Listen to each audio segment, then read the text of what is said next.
Diretoria, estão definidas as semifinais da Champions League e eu quero dizer para vocês que eu tô muito feliz de ver os resultados e muito confuso de saber para quem que eu torço daqui para frente. Normalmente nesse cenário aqui, olhando para esse time aqui, eu torceria pro Real Madrid. Por quê? Porque o Real Madrid é o time que tem mais brasileiro protagonista, tem o Vini, o Rodrigo, o Militão, torcer por eles, né?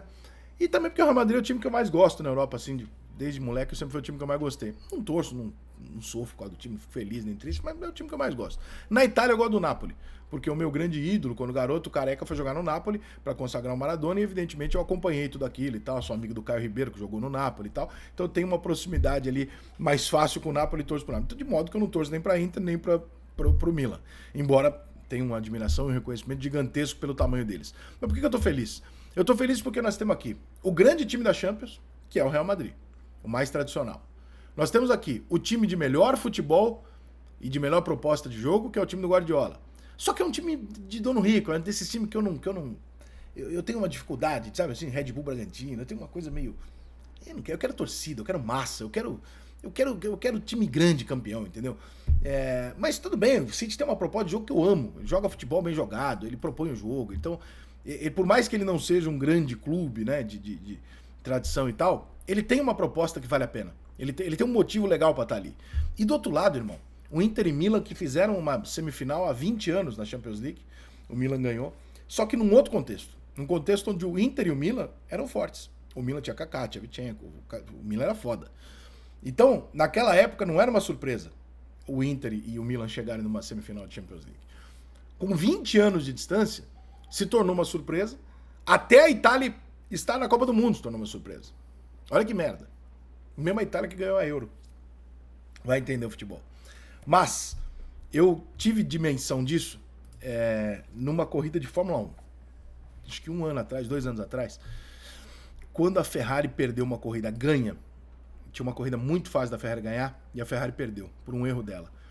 A capa do jornal Gazeta dello Sport eram jogadores da Itália de cabeça baixa eliminados da Copa, eliminados de ir para a Copa, e os dirigentes da Ferrari de cabeça baixa vendo acho que era o Leclerc voltando pro box sem a taça, né? Abandonou, não me lembro. E aí a mensagem dizia, né, alguma coisa como não temos mais nada, ou então nem isso, né? Tipo assim, nem a Itália e nem a Ferrari.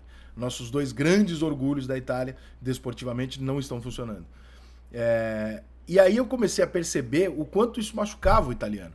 Né? Porque o italiano gosta de esporte pra caralho. O italiano é orgulhoso pra caralho com a seleção deles. A seleção da Itália é grandiosa como a do Brasil e da Alemanha. São as 3 grandes seleções do mundo. Né? Depois, numa prateleira abaixo, vem as outras. Mas essas 3 são as 3 que, historicamente, sempre definiram tudo e tal.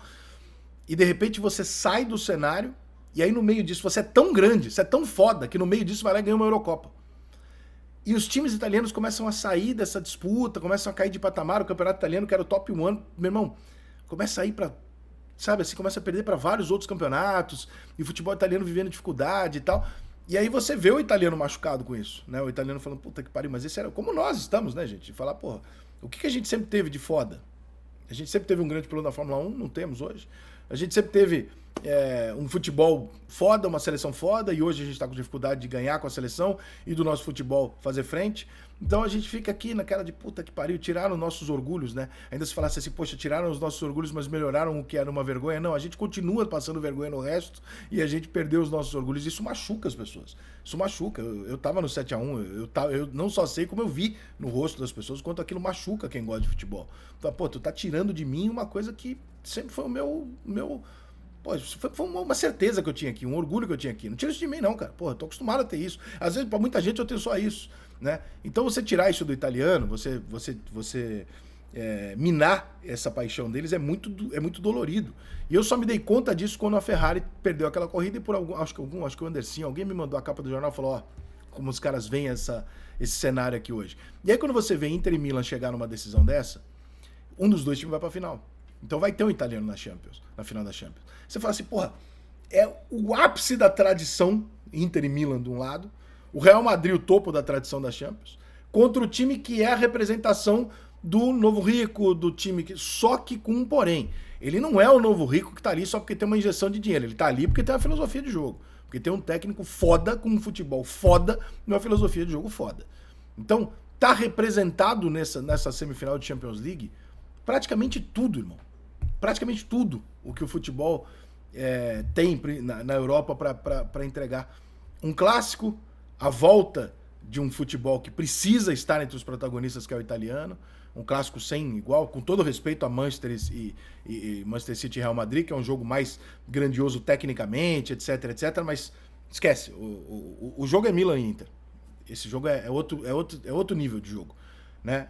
É outro brinquedo. A gente está falando de um dos maiores clássicos do planeta, os dois se enfrentando para decidir quem volta a uma final de Champions League. É outro planeta esse jogo. Tecnicamente o jogo do Real Madrid vai ser melhor, mas esse é outro planeta.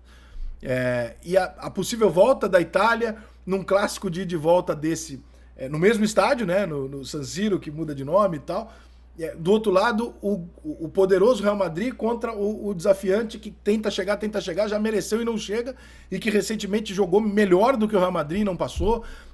Caralho, todos os ingredientes de uma grande final de Champions League estão diante dos nossos olhos. A única coisa que eu acho muito curiosa é como a minha geração vê o futebol já diferente dessa molecada. Então você vê assim, eu fiquei vendo esses dias alguns garotos mais novinhos, assim, né, 20 anos, 22 e tal, comentando das Champions Leagues, assim, eu fiquei quieto, assim, só ouvindo, né. E eles estão muito eles estão muito eufóricos com o Real Madrid e Manchester. E eu acho muito louco, assim, porque eu falo assim, faz todo sentido. Eles estão muito loucos pra ver o Guardiola enfrentar o atual campeão, que é o Real Madrid, que é o Papa Tudo. Pô, o Vinícius Júnior hoje deve ser um dos melhores jogadores do mundo, facilmente. O Rodrigo tá voando, né? Pô, o Real Madrid é uma pica, né, mano? O Real Madrid é bizarro, né? E o Manchester City joga uma bola linda de ver e tal. Tem o Guardiola, que não ganhou lá a Champions com o Manchester ainda e tal. Tem um contexto foda esse jogo. Mas pra minha geração, pra mim, pra quem tem 40 e poucos anos, quando você olha esses dois jogos, o que dá aquele negocinho, o gatilhozinho que te dá, é o Inter e Milan. Você olha e fala, caralho, meu irmão, como eu queria ver esse jogo. Esse aqui eu vou te falar que eu gastava um dinheiro pra ir pra Europa assistir. Aliás, patrocinador, se alguém quiser me mandar ver esse jogo, eu agradeço. Porra, Inter e Milan, irmão? Caralho, brother. Pelo amor de Deus. Isso é um resgate pra Itália, cara. Isso é muito importante pro esporte italiano, pro italiano que é um sócio do Brasil aí no esporte, né? Porque assim como na Fórmula 1, no vôlei, no futebol, a Itália tá junto com o Brasil ali no protagonismo, né?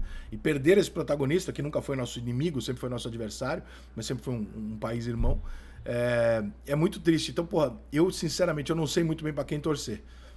Eu sei que eu vou ficar muito com o coração dividido ali, se tiver um italiano, vai ter um italiano na final, seja ele qual for, que eu vou acabar dando uma torcidinha pra dar essa zebrinha, porque nenhum dos dois italianos são favoritos, mas, porra, pro futebol seria do caralho, né? É quase como que o Nacional do Uruguai disputar com o Peñarol uma semifinal de Libertadores e quando chegar na final você falar assim, porra, meu irmão, eu até queria que outro time ganhasse, mas, porra, se um desses dois ganhar é um resgate pro futebol sul-americano muito maneiro. Então, eu não sei pra quem que eu vou torcer desses quatro, não. Mas deixa nos comentários aí, tu vai torcer pra qual?